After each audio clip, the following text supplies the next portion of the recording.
Dinas Perhubungan atau Dishub Pemkot Bandar Lampung bakal memperbaiki marka di 9 ruas jalan protokol pada tahun 2025. Dalam hal ini, Dishub Pemkot Bandar Lampung telah mengajukan anggaran senilai 600 juta rupiah untuk memperbaiki marka jalan tersebut. Kepala Dishub Bandar Lampung, Sokrat Pringgodanu mengatakan, saat ini rencana perbaikan marka tersebut masih dalam proses pengajuan. Menurutnya, anggaran yang diajukan memang tidak besar, namun pihaknya akan memanfaatkan waktu dan sumber daya yang ada. Harapannya bisa disetujui sehingga perbaikan nanti bisa memberikan hasil terbaik bagi masyarakat di Bandar Lampung. Ia menambahkan, anggaran tersebut memang diperuntukkan guna memperbaiki marka sekitar 8 hingga 9 ruas jalan-jalan yang ada di protokol.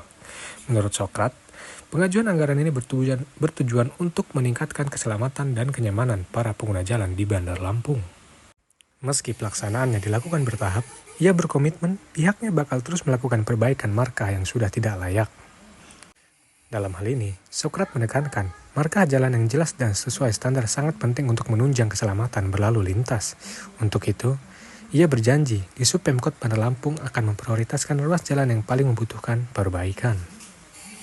Kita berusaha sebisa mungkin, semaksimal mungkin untuk setiap jalan yang ada di Bandar Lampung, ruas jalan itu dilengkapi dengan marka-marka yang baik.